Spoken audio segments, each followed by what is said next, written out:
नमस्कार दोस्तों, मुद्दे की बात में आपका स्वागत है। उत्तर प्रदेश के मुख्यमंत्री योगी आदित्यनाथ ने सीएम पद को लेकर एक बार फिर ऐसा बयान दे दिया है जिसके बाद लखनऊ से लेकर दिल्ली तक चर्चाओं का बाजार गर्म हो गया है।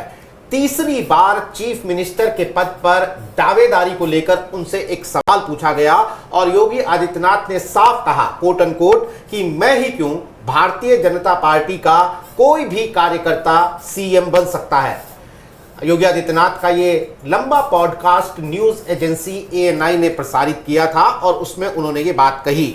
दरअसल अगर वो ये बात आज कही होती तो शायद इतनी बड़ी बात ना होती कि चर्चाएं हम उस पर कर रहे होते, लेकिन पिछले कुछ दिनों में योगी आदित्यनाथ लगातार ऐसे बयान दे रहे हैं जिनसे ये लगता है कि वो ना तो सीएम की कुर्सी के लिए ललायित है और ना ही उस पर उनकी कोई दावेदारी है। वो बहुत ही सहज ढंग से अपने बयानों के जरिए ये कह रहे हैं कि भाई मैं सीएम हूं क्योंकि ये वक्त की बात है, लेकिन मेरी इस पर कोई, मैं इसे लेकर कोई ललायित नहीं हूं इस कुर्सी को लेकर। इस तरह के इशारे वो करते रहे हैं। अब इस ताजा बयान में जो बात उन्होंने कही है उसके बाद फिर अटकलों की बारिश सियासी गलियारों में हो रही है। कोई भी भाजपा का कार्यकर्ता सीएम बन सकता है, ये कहकर योगी पार्टी के अंदर एक लोकतांत्रिक प्रक्रिया को अंडरलाइन कर रहे हैं। पार्टी का फैसला ही सर्वोपरि होगा, ये बात कह रहे हैं, या फिर वो दिल्ली में आला कमान को कोई संकेत दे रहे हैं। सब लोग अपने अपने हिसाब से अपने अपने अंदाजे लगा रहे हैं, लेकिन जाहिर तौर पर इसका कोई ना कोई मतलब तो है और वो मतलब हम समझेंगे। कुमार अभिषेक, जो कि हमारे एडिटर ब्यूरो चीफ हैं, लखनऊ से हमारे साथ जुड़े हैं, और वरिष्ठ पत्रकार ज्ञानेंद्र शुक्ला से। लेकिन मैं अपने सवाल को लेकर आऊं उससे पहले मैं आपको सुनाता हूं सबसे पहले वो वाला आज का बयान योगी आदित्यनाथ का जिसके बाद ये चर्चाएं शुरू हुई। सुनिए। तो ये SSS तो ट्रिपल टाइम सरकार, तो SSS तो उसी का उदाहरण है। तो फिर तीसरी बार के लिए भी आप कोशिश करेंगे? मैं कोशिश नहीं करूंगा, हमारी पार्टी कोशिश करेगी। पर चीफ मिनिस्टर तो आप ही बनेंगे ना? नहीं, मैं क्यों बन सकता हूं? भारतीय जनता पार्टी का कोई भी कार्यकर्ता बन सकता है। तो ये SSS तो ट्रिपल टाइम सरकार, तो SSS तो उसी का उदाहरण है। तो फिर तीसरी बार के लिए भी आप कोशिश करेंगे? मैं कोशिश नहीं करूंगा, हमारी पार्टी कोशिश करेगी। पर चीफ मिनिस्टर तो आप ही बनेंगे ना? नहीं, मैं क्यों बन सकता हूं? भारतीय जनता पार्टी का कोई भी कार्यकर्ता बन सकता है।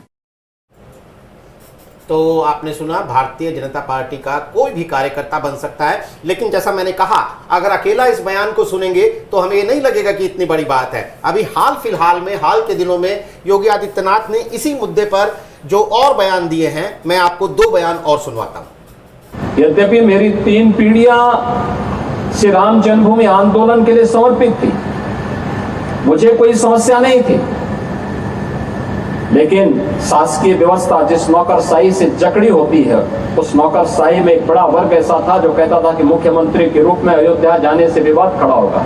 अपने का भी विवाद खड़ा होता तो होने दीजिए, लेकिन अयोध्या के बारे में कुछ सोचने की आवश्यकता है। फिर एक वर्ग ऐसा था जिसने कहा कि आप जाएंगे फिर राम मंदिर की बात होगी। तो मैंने कहा, कौन हम सत्ता के लिए आए हैं? राम मंदिर के लिए सत्ता भी गंवानी पड़ेगी तो कोई समस्या नहीं होनी चाहिए। अगर आपसे पूछा जाए कि क्या आप बीजेपी के राजनीति के वारिस के तौर पे अपने आप को देखिए, मैं कोई वारिस वरिस नहीं हूं, मैं एक योगी हूं और योगी के रूप में ही काम करना चाहता हूं। भारत माता के एक सेवक के रूप में उत्तर प्रदेश की जनता की जिम्मेदारी मुझे दी गई है, उसी के रूप में अपना काम कर रहा हूं। और मुझे अच्छा लगेगा कि कार्य करते करते मुझे गोरखपुर की तरफ जाने का अवसर मिले तो मैं कम से कम अपने योगी धर्म और आगे बढ़ा सकूं। कुमार अभिषेक, पिछले कुछ बयान हमने सुनवाए। 21 मार्च का वो बयान जो अयोध्या में दिया गया था, 6 मार्च का वो बयान जो इंडिया टुडे कॉन्क्लेव में दिया गया था, और आज का बयान जो ANI के पॉडकास्ट में दिया गया है। कभी गोरखपुर जाने की बात, कभी राम मंदिर के लिए सत्ता छोड़ देने की बात, कभी किसी भी कार्यकर्ता के मुख्यमंत्री बना दिए जाने की बात। क्या चल रहा है? योगी क्या कह रहे हैं? देखिए नीरज, पहली बात तो मैं एक लाइन अंडरलाइन करूं कि मुझे कुर्सी पर कोई खतरा तो नजर नहीं आता। मुख्यमंत्री योगी आदित्यनाथ को लेकर के कोई खतरा हो ऐसी चीज कम से कम मैं नहीं देख रहा हूं, हालांकि बहुत सारे लोग देख रहे हैं। लेकिन दूसरी बात यह है कि मुख्यमंत्री जो बातें लगातार अंडरलाइन कर रहे हैं, चाहे वापस गोरखपुर लौट जाने की बात कह रहे हो, या तीसरी बार मुख्यमंत्री बनने का जब सवाल किया गया तो उन्होंने कहा कि ये पार्टी का नेतृत्व तय करेगा, भारतीय जनता पार्टी तय करेगी, या ये कहना कि तीसरी बार जो भी होगा वो भारत बीजेपी का कार्यकर्ता मुख्यमंत्री होगा। मुख्यमंत्री योगी आदित्यनाथ एक बात तो बड़े साफ साफ दिल्ली को इशारे कर रहे हैं, और वो मैं ये समझता हूं कि ये तो ठीक है कि आपका अधिकार है कौन मुख्यमंत्री रहे ना रहे, कब तक रहे, लेकिन दूसरा अधिकार मुख्यमंत्री योगी आदित्यनाथ के पास है कि वो क्या करेंगे। उन्होंने बिल्कुल एक तरीके से साफ ये संकेत भेज दिए हैं कि भाई ठीक है, मैं मुख्यमंत्री हूं, लेकिन अगर किसी तरीके का कोई छेड़छाड़ होता है तो उसके बाद मेरा फैसला यही होगा कि मैं क्या करूंगा, यानी कि मैं वापस मठ जाऊंगा। ये नहीं हो सकता कि आप मुझे टेकन फॉर ग्रांटेड ले लें कि मैं यहां के बाद कहीं और जाऊंगा। यहां पर फिर मुख्यमंत्री का फैसला है, योगी आदित्यनाथ का फैसला है। तो मैं उनके इन तमाम बयानों से यही निष्कर्ष निकालता हूं कि किसी भी छेड़छाड़ की स्थिति में मुख्यमंत्री ने अपनी लाइन बड़ी क्लियर कर रखी है कि मैं क्या करूंगा। लेकिन मैं फिर कहता हूं कि मैं ऐसी कोई संभावना नहीं देख रहा कि इस तरीके की जो चर्चा चल रही है या चलती भी रहती है, हमेशा कई महीनों से बीच बीच में ये चर्चा उठती रहती है, तो मुझे वो चीजें नहीं दिखाई दे रही। हाँ, मुझे जरूर, जो मैं कहता हूँ बार बार, जो दिखाई दे रहे हैं बीजेपी के भीतर अभी बहुत बदलाव होने हैं, अभी मंत्रिमंडल विस्तार का बदलाव होना है, वो मुझे दिखाई दे रहा है। उसमें पीडब्ल्यूडी को लेकर के एक दौड़ चल रही है कि कौन पीडब्ल्यूडी मंत्रालय लेगा, इसको लेकर के एक अनकहे तौर पर एक रस्साकसी है, वो मुझे दिखाई दे रही है। कौन प्रदेश अध्यक्ष को लेकर के उस कुर्सी को लेकर के लड़ाई है, वो मुझे दिखाई दे रही है। राष्ट्रीय अध्यक्ष तो खैर होना ही है। तो ये तमाम चीजें हैं, लेकिन बीच बीच में जो मुख्यमंत्री को लेकर के बातें उड़ती हैं, मुझे इसमें थोड़ा संदेह है। मैं इस चीज से थोड़ा इतर सोचता हूं, लेकिन ये जरूर मैं सोचता हूं कि अगर इन बातों में दम भी है तो मुख्यमंत्री कम से कम अपने नेतृत्व को ये जरूर साफ बता रहे हैं कि अगर आप ये करेंगे तो मैं क्या करूंगा। नीरज, ज्ञानेंद्र, मतलब सीधा कंपैरिजन तो नहीं किया जा सकता। अगर हम ये कहें कि किसी दफ्तर में कोई एम्प्लॉय बार बार अपने बॉस को ये कह रहा होगा कि मुझे नौकरी से प्यार नहीं है, मैं तो चला जाऊंगा घर, तो वो उसे किस तरीके से देखा जाए। लेकिन फिर भी योगी आदित्यनाथ को लेकर जिस तरह की बातें चलती हैं, केशव मौर्य के साथ कभी संगठन बड़ा होता है, पार्टी बड़ी नहीं होती है, इस तरह की बातें, केशव मौर्य के साथ उनकी तनातनी की बातें चलती हैं, दिल्ली की निगाह उन पर टेढ़ी है, इस तरह की बातें चलती हैं। और फिर बीजेपी का इतिहास जो हम देखते हैं कि चाहे वो गुजरात हो, चाहे वो हरियाणा हो, उत्तराखंड हो, जहां पर चुनावों से पहले सीएम बदले जाते रहे। शिवराज सिंह चौहान जैसे सीएम जो इतना बड़ा मैंडेट दिलाकर भी सीएम नहीं बने और उन्हें दिल्ली बुला लिया गया। तो ऐसे में योगी आदित्यनाथ को लेकर भी अगर ये चर्चाएं उठती हैं तो इस ये चर्चाओं में तो बिना आग का धुआं तो नहीं कह सकते ना इसको। देखिए, ये चर्चा जो है वो लगातार होती रही है, और अगर मोटे तौर पर आप देखें तो ये तीसरी बार इस तरीके की चर्चाएं हो रही हैं।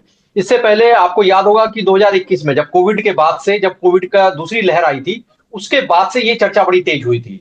और फिर 2024 में जब नतीजे आए, उत्तर प्रदेश में बीजेपी ने जो उसको उम्मीदें थी वो नहीं कर पाई, और बीजेपी अपनी जो 2019 में जो सीटें जीती हुई थी उनको भी गंवा दिया, और समाजवादी पार्टी से भी नीचे आ गई। तो ऐसे में बीजेपी के लिए फिर अंदर खाने में खूब ऐसी रस्साकशी दिखाई दी थी, और केशव प्रसाद मौर्य खास तौर से जिस तरीके से नाराज होकर वो बयान भी दे रहे थे और दिल्ली जा रहे थे, तब ये अटकलें लग रही थी। उसके बाद से अब फिर से ऐसी एक अटकलों को लेकर फिर से हवा दी जा रही है।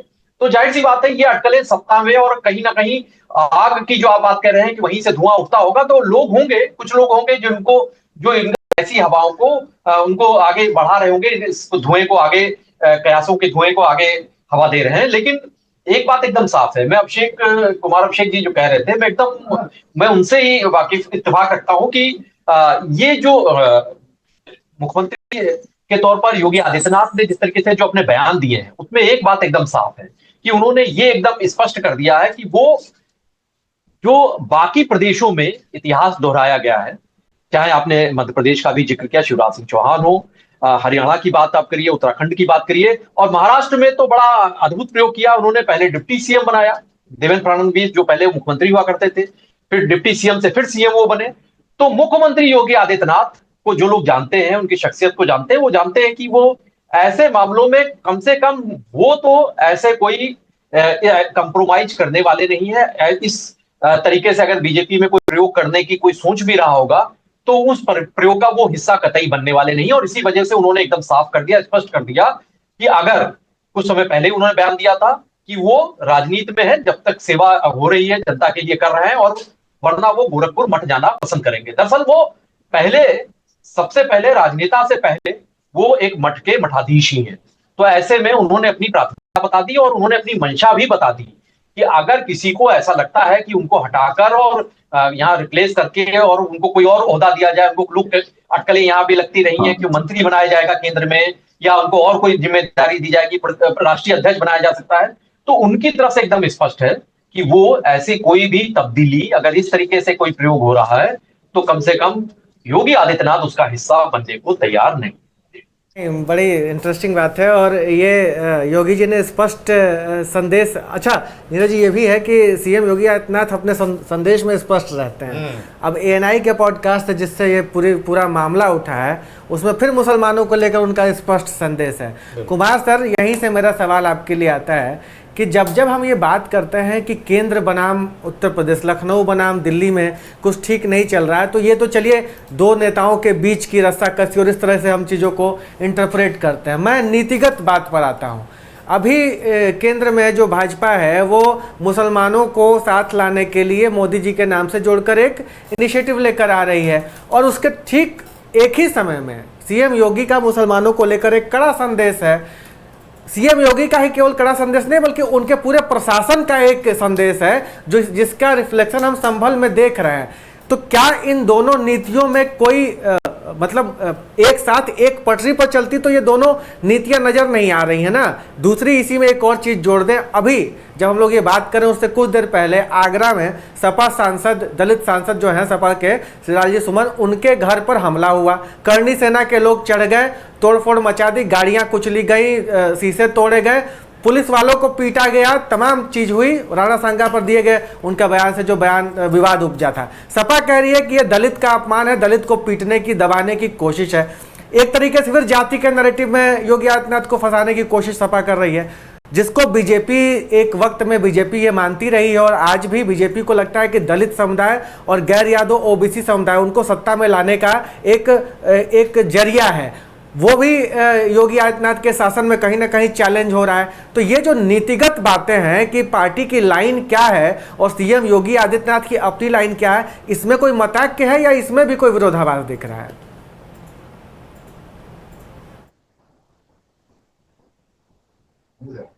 कुमार सर, आप म्यूट हैं। देखिए, मुझे कोई ऐसा कोई बड़ा विरोधाभास दिखाई नहीं देता। ये अलग अलग शख्सियत की बात है, अलग अलग लोगों की अपनी पर्सनालिटी की बात है। मुख्यमंत्री योगी आदित्यनाथ हमेशा कहते हैं कि मैं एक योगी हूं। इसके अलावा अगर आप देखें तो प्रधानमंत्री कहते हैं कि नेशन फर्स्ट। मुख्यमंत्री के हिसाब से अगर हम उनके व्यवहार को समझें तो कहते हैं, उनके हिसाब से मैं समझता हूं कि उनका है सनातन फर्स्ट। और सनातन और नेशन को दोनों पर्यायवाची समझते हैं कि जो राष्ट्र है वही सनातन है, जो सनातन है वही राष्ट्र है। ये योगी कह भी चुके हैं, लेकिन सिर्फ देखने का नजरिया अलग अलग है। तो अगर आप इसको इस तरीके से देखते हैं कि प्रधानमंत्री थोड़े सॉफ्ट हैं, प्रधानमंत्री एक समावेशी पॉलिटिक्स कर रहे हैं और मुख्यमंत्री योगी आदित्यनाथ यहाँ कन्फ्रंटेशन की पॉलिटिक्स कर रहे हैं, तो थोड़ा नजरिया अलग अलग है। मुझे लगता है कि मुख्यमंत्री योगी आदित्यनाथ निश्चित तौर पर थोड़े हार्ड लाइन रखते हैं, इसमें कहीं कोई दो राय नहीं है। लेकिन अगर आप देखेंगे तो जो सबका साथ सबका विकास, जो योजनाएं हैं, ये जो तमाम चीजें हैं, इसको जैसे प्रधानमंत्री ने शुरू किया है वो अक्षरशः लागू होता है। अगर कोई शख्स इस तरीके से होता है कि नहीं वो भेदभाव की नजरों से ही देखेगा, तो शायद वहां भी अपनी योजनाओं में भी ये कर सकते थे जो उत्तर प्रदेश की योजनाएं हैं, लेकिन आप उन चीजों को वहां पर नहीं देखेंगे। हाँ, ये जरूर है कि कुछ बातों पर मुख्यमंत्री योगी आदित्यनाथ बड़े स्पष्ट हैं। सनातन से जुड़े हुए कुछ भी कोई भी मुद्दे हों, वो चाहे हिंदुओं के तीर्थ का मुद्दा हो, काशी, मथुरा, अयोध्या, अब संभल, उस पर वो कॉम्प्रोमाइज नहीं करेंगे। वो मुख्यमंत्री रहते हुए भी कॉम्प्रोमाइज नहीं करेंगे, वो योगी आदित्यनाथ रहते हुए भी कॉम्प्रोमाइज नहीं करेंगे। और आज अगर उनके बातों को आपने ध्यान से सुना हो तो वो बहुत अग्रेसिव थे। आप देख लें जो उन्होंने आज मथुरा में कृष्ण जन्मभूमि को लेकर के बोला है?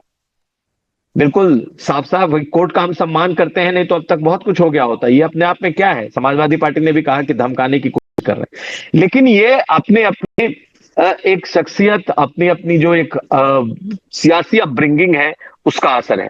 तो जिन पीढ़ियों की बात मुख्यमंत्री योगी आदित्यनाथ कर रहे हैं कि 3-3 पीढ़ियां उनकी खपी हैं राम मंदिर के आंदोलन को लेकर के और मंदिर निर्माण को लेकर के, तो उनसे आप ये उम्मीद नहीं कर सकते। अच्छा, कई बार वो कह चुके हैं कि भाई मैं ईद नहीं मना सकता, मैं उन त्योहारों को नहीं कर सकता, लेकिन मुख्यमंत्री हूं तो सबका सम्मान है।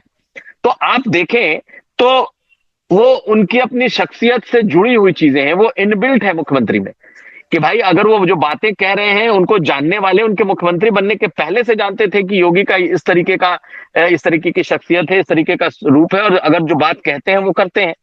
तो मुझे बहुत अंतर नहीं दिखता, क्योंकि ये बीजेपी की अपनी एक कह सकते हैं कि अपने विचारों को लेकर के बीजेपी कैसे किसी एजेंडे को पुश करती है, इसका तरीका अलग हो सकता है।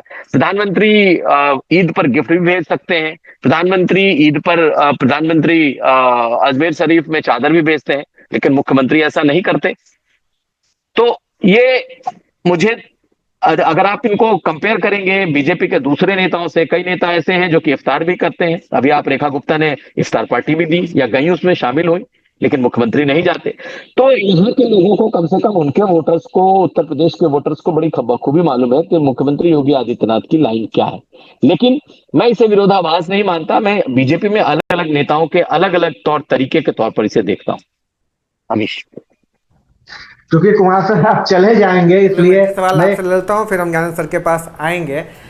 मेरे सवाल का एक दूसरा पक्ष है जिसको मैं थोड़ा सा, वो जो जाति वाला एंगल है सर, कि योगी आदित्यनाथ जी की जो अपनी राजनीति है, हिंदुत्व की राजनीति, उसमें किसी को कन्फ्यूजन नहीं है, तो उनको क्या कन्फ्यूजन होगा? इसमें सवाल के अलावा एक नया सवाल ये पैदा होता है कि क्या उनके इस हिंदुत्व की राजनीति का के सामने जो ये जाति का नैरेटिव है, जैसे कि आज ही की जो घटना है, उसको सपा कह रहे कि हमारे दलित सांसद पर हमला किया गया। हमला किसने किया? करणी सेना के लोगों ने। करणी सेना में कौन है? जाति से राजपूत लोग हैं। मुख्यमंत्री की जाति क्या है? राजपूत है। सपा को एक मौका मिल गया आपकी जाति को टारगेट करने का, लेकिन आप उसको एड्रेस नहीं कर रहे हैं, आप उसको हिंदुत्व के नरेशन में लेके आ रहे हैं। क्या आपको लग रहा है कि ये राजनीति उत्तर प्रदेश में बीजेपी की अब तक की जो सियासी यात्रा रही है उसके साथ मेल खा रही है?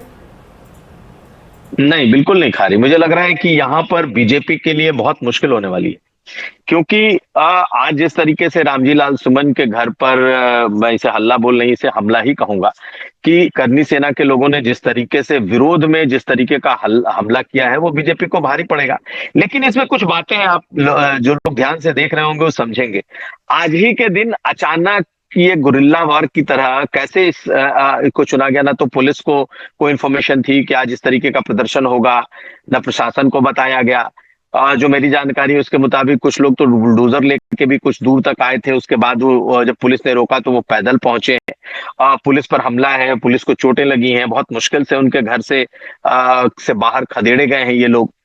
लेकिन आप टाइमिंग देखिए, मुख्यमंत्री योगी आदित्यनाथ आज आगरा में थे, 3.5 घंटे का जो उनका आगरा का जो आज सरकारी कार्यक्रम था, उस बीच में करनी सेना ने इसको अंजाम दिया है। तो आखिर क्या वजह है? कहीं आप 2024 का चुनाव याद करिए, जिस तरीके से पंचायतें हुई, तो क्या अब लोग तो कहने वाले ये कहते थे कि भाई उसमें मुख्यमंत्री का श्रेय है, मुख्यमंत्री योगी आदित्यनाथ के इशारे पर हो रहा है। लेकिन क्या कोई सोच सकता है कि कोई मुख्यमंत्री, कोई बीजेपी का बड़ा नेता इस तरीके से अपनी ही पार्टी के खिलाफ ऐसे कोई प्रायोजित करा सकता है?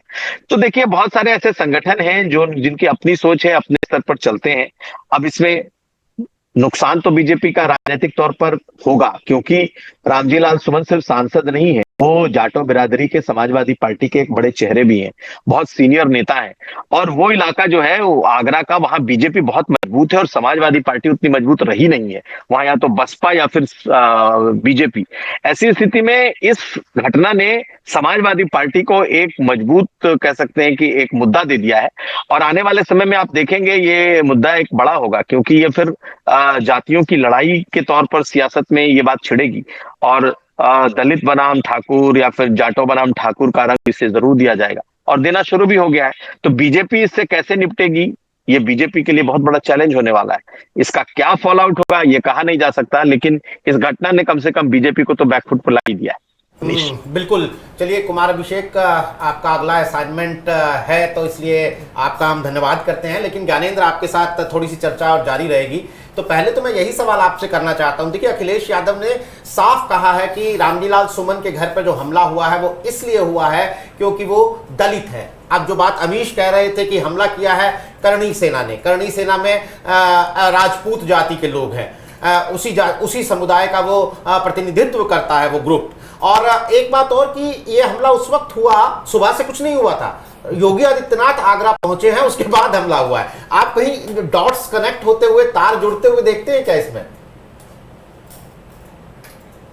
तो एक लाइन होती है ना, एक कहा जाता है कि सियासत में जिसे आप हादसा समझते हैं कई बार वो साजिश भी रही होती है। तो ये जो साजिश और ये जिस तरीके से समीकरण है, ये सब आपस में बिल्कुल जुड़े होते हैं। और ये एक बात अभी कुमार अभिषेक जाते हुए कह गए हैं कि कोई भी मुख्यमंत्री होगा, कम से कम राजनेताओं में तो बाकी में नहीं कहा जा सकता, लेकिन कोई मुख्यमंत्री होगा तो वो कम से कम वो इसके लिए नहीं तैयार होगा।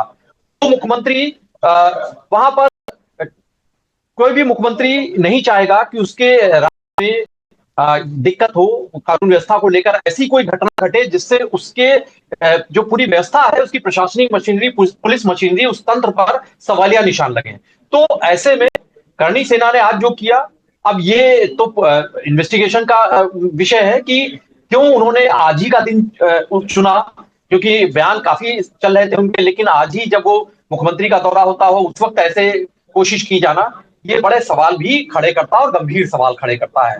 और यहाँ पर एक बात बड़ी अहम हो जाती है कि अखिलेश यादव जिस तरीके से 2024 में पीडीए की उन्होंने बात कही थी और पिछड़ा दलित अल्पसंख्यक वाला जो उनका पूरा फार्मूला है, देखिए वो कारगर तो रहा ही है 2024 में। हालांकि उसके बाद बीजेपी ने बड़ी कोशिशें की और 10 विधानसभा सीटों पर जो उपचुनाव हुए उसमें बीजेपी ने काफी कोशिश की कि उससे कैसे उसका मुकाबला किया जाए, और कमोबेश उसने भी पीडीए अपना लाया और पीडीए को उन्होंने जो लागू किया उस पीडीए में उनके पास भी पिछड़े थे, दलित थे। हालांकि एक जो अल्पसंख्यक का था, अखिलेश यादव जिसको अल्पसंख्यक बताते हैं, लेकिन वो भी बदलते रहते हैं, लेकिन मोटे तौर पर अल्पसंख्यक बताते हैं। बीजेपी उसी की जगह अगड़े की बात करती है। तो पीडीए बीजेपी अपना लेकर आई थी, लेकिन अभी जिस तरीके से अब अखिलेश यादव अपने जो तेवर दिखा रहे हैं, संकेत दे रहे हैं कि वो जातिगत जो ये मुद्दा है, ये समीकरण है, इनको लेकर वो और आगे मुखर होंगे, इसको और आगे व्यापक इसको आधार देंगे, इसका दायरा बढ़ाएंगे।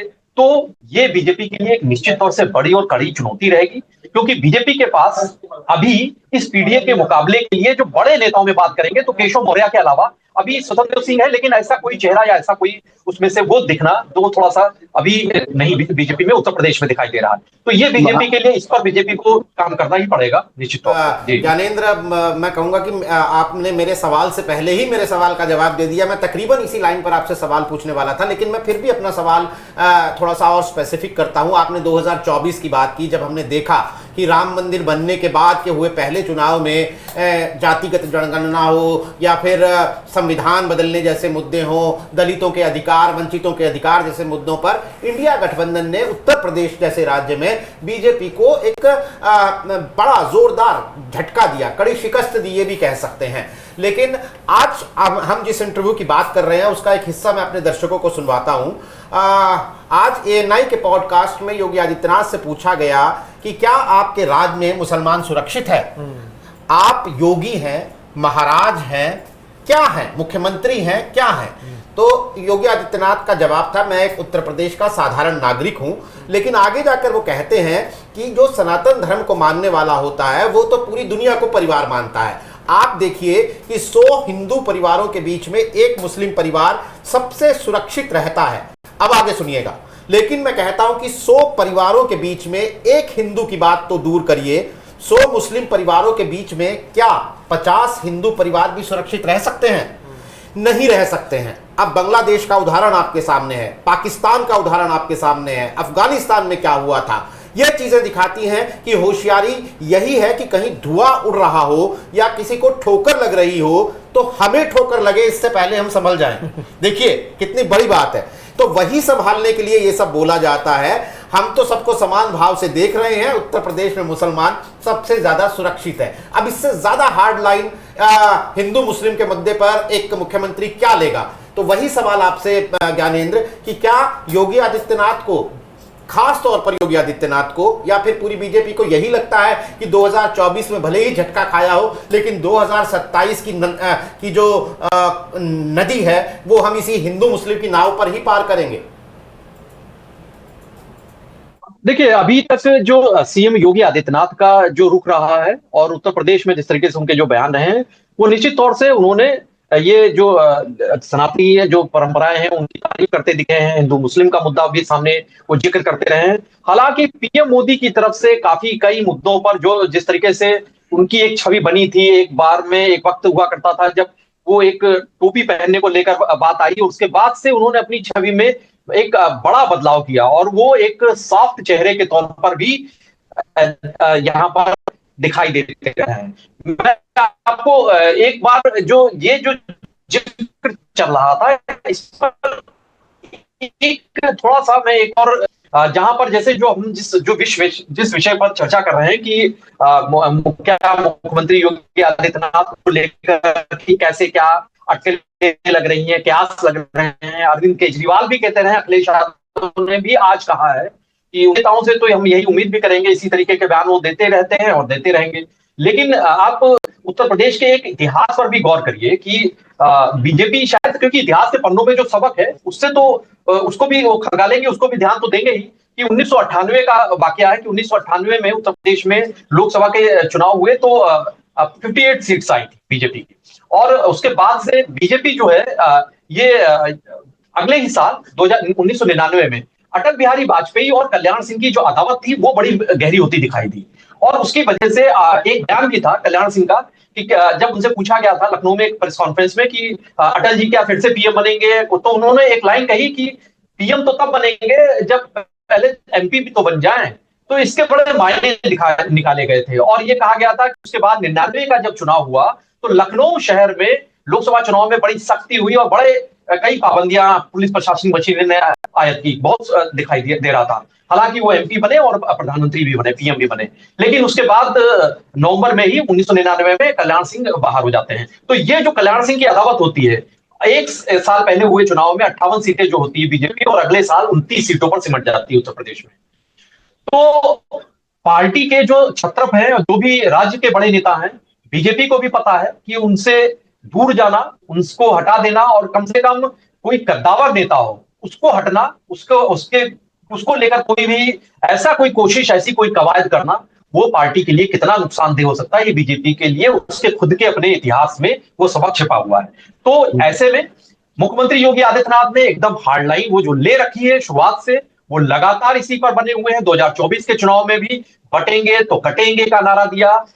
संभल का मामला आया, मोहन भागवत भले ही कहते सुनाई दिए हो कि हर मंदिर के नीचे मस्जिद क्यों ढूंढना, लेकिन उत्तर प्रदेश में जिस तरीके से एक के बाद एक लगातार घटनाएं होती रही हैं, एक के बाद एक लगातार बयान आते रहे हैं सत्ता शीर्ष की तरफ से, उसमें से एकदम साफ है कि हिंदुत्व को लेकर सीएम योगी आदित्यनाथ ने अपनी जो लकीर खींची है वो उससे पीछे कहीं भी हटने को तैयार नहीं है, अपने उस स्टैंड पर कायम है। और आज का जो इंटरव्यू है उससे इस बात की तस्दीक होती है कि हिंदुत्व का उनका जो मुद्दा है वो, बाकी मुद्दे हो सकते हैं कि और कौन नेता सॉफ्ट और हार्ड हिंदुत्व की बात हो सकती है, तो सीएम योगी आदित्यनाथ जिस हिंदुत्व को लेकर आए आप उसे सॉफ्ट या हार्ड मानिए, लेकिन वो उसी पर पूरी तरीके से अडिग हैं, उसी पर अडिग रहेंगे। तो आज एएनआई को दिए अपने एक पॉडकास्ट में बहुत सारी बातें कही हैं, बहुत लंबा पॉडकास्ट है। मुसलमानों को लेकर, हिंदू मुस्लिम मुद्दे को लेकर उन्होंने जो बात कही, अभी अभी ज्ञानेंद्र ने उस पर अपना एक